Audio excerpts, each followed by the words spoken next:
मेरठ में पति ने 7 महीने की प्रेग्नेंट पत्नी की हत्या कर दी। वह घर आया और पत्नी से बोला, अपनी आंखें बंद करो, मैं तुम्हारे गले के लिए लॉकेट लाया हूँ, अपने हाथों से तुम्हें लॉकेट पहनाना चाहता हूँ। इस पर पत्नी ने जैसे ही आंखें बंद की, पति ने चाकू से पत्नी का गला रेत दिया। हत्या के बाद पति ने खुद पुलिस को कॉल करके कहा कि मैंने अपनी पत्नी की हत्या कर दी है और डेड बॉडी घर पर है, आकर इसे उठा लीजिए। आज के 8 महीने पहले ही यानी कि 23 जनवरी 2025 को दोनों की शादी हुई थी। पुलिस मौके पर पहुंची तो पति कमरा बंद करके लाश के पास बैठा हुआ था। लाश पूरी तरह से खून से लथपथ पड़ी हुई थी। उसके पेट, सिर, चेहरे पर चाकू के कई वार थे। मोहल्ले वालों को भी पुलिस के पहुंचने के बाद ही हत्या का पता चला। पति ने हत्या क्यों की ये अभी साफ नहीं हुआ था। पुलिस का मानना है कि अफेयर के शक में हत्या की गई है। पुलिस ने पति रवि शंकर जाटव को गिरफ्तार कर लिया है।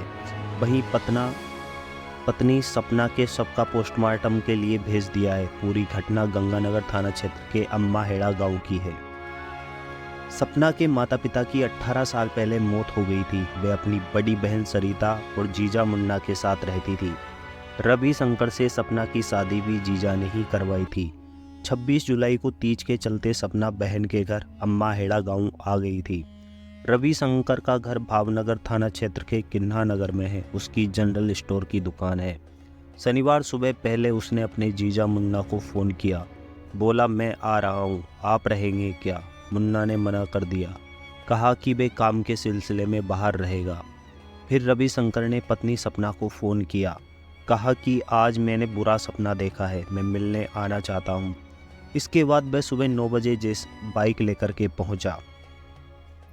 रवि शंकर जब पत्नी के पास पहुंचा तो घर में कोई नहीं था। सपना की बहन सरिता भी मोहल्ले में गई हुई थी। उनके 2 बच्चे स्कूल गए हुए थे। 2 मंजिला घर में रवि सीधे फर्स्ट फ्लोर में पत्नी के पास पहुंच गया। करीब 2 घंटे बाद यानी 11 बजे उसने पुलिस कंट्रोल रूम में फ़ोन करके पत्नी की हत्या कर देने की बात कही। पुलिस मौके पर पहुंची तो रवि शंकर दरवाज़ा बंद करके बैठा हुआ था। पुलिस ने उसे गिरफ्तार कर लिया। बहन की हत्या की खबर सुनते ही बहन सरिता और जीजा मुन्ना भी घर पहुंच गए। मुन्ना ने बताया कि जब सपना 7 साल की थी तब भी उसके माता पिता का निधन हो गया था। तभी से वे मेरे घर पर रह रही थी। मैंने बेटी की तरह पालकर उसे बड़ा किया था। सुबह रवि शंकर ने फ़ोन किया था कि मैं आ रहा हूँ। यकीन ही नहीं हो रहा है कि उसने ऐसा किया है।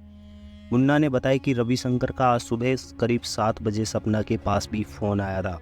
वह बोल रहा था कि मुझे रात में गंदा सपना दिखाई दिया है, इसकी वजह से मेरा मन नहीं लग रहा है, मेरा तुमको देखने का मन कर रहा है। उसने पूछा कि मेरे दोनों बच्चे स्कूल जाएंगे क्या? सपना ने कहा हाँ। फिर रवि शंकर ने पूछा, मुन्ना भाई साहब भी ड्यूटी पर जाएंगे? सपना ने जवाब दिया हाँ। मुन्ना ने बताया कि रवि शंकर सुबह 9 बजे मेरे घर पर पहुंचा। वह सीधे घर के ऊपर वाले कमरे में सपना के पास चला गया। करीब 11 बजे पड़ोसियों का मेरे पास फ़ोन आया कि तुम्हारे पति तुम्हारे घर पर पुलिस आई हुई है। जब मैं घर पहुंचा तो देखा कि रवि शंकर ने खुद को कमरे में बंद कर रखा है। इसके बाद मैं पुलिस के साथ अंदर गया। अंदर सपना का शव खून से लथपथ पड़ा हुआ था। खून से सना चाकू उसकी लाश के बराबर में पड़ा था। पुलिस ने रवि शंकर को वहीं पकड़ लिया। पूछताछ में उसने बताया कि रवि शंकर जब घर पहुंचा तो सपना की बड़ी बहन सरिता घर के बाहर लगे सरकारी नल पर अपने बेटों के कपड़े धुल रही थी। रवि सीधे दूसरी मंजिल पर सपना के पास पहुंचा।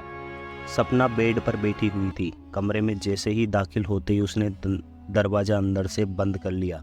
सपना से कहा, अपनी आंखें बंद करो, मैं तुम्हारे गले के लिए लॉकेट लाया हूँ, मैं उसे अपने हाथों से पहनाना चाहता हूँ। और सपना ने जैसे ही आंखें बंद की, उसका गला रेत दिया गया। इसके बाद रवि शंकर ने उसका गला बहुत बुरी तरीके से रेत दिया। सपना चीखते हुए नीचे गिर गई। फिर रवि शंकर ने सपना के गले, छाती और पेट पर चाकू से कई वार किए। इसके बाद रवि ने पुलिस को फ़ोन किया। इसके कुछ देर बाद पुलिस पहुंच गई। पुलिस जब पहुंची तो कमरे का दरवाज़ा अंदर से बंद था। पुलिस ने दरवाज़ा खुलवाया। अंदर देखा तो रवि शंकर पत्नी की डेड बॉडी के पास खून से सना हुआ बैठा था और पास में ही चाकू पड़ा हुआ था। तो कैसी लगी आपको ये कहानी? अगर कहानी अच्छी लगी हो तो वीडियो को लाइक और चैनल को सब्सक्राइब करना ना भूलिएगा और कमेंट में अपनी राय ज़रूर दें कि ऐसे क्रूर मानसिकता वाले लोगों के साथ समाज में किस तरह से सेफ रहा जा सकता है। बहुत बहुत धन्यवाद।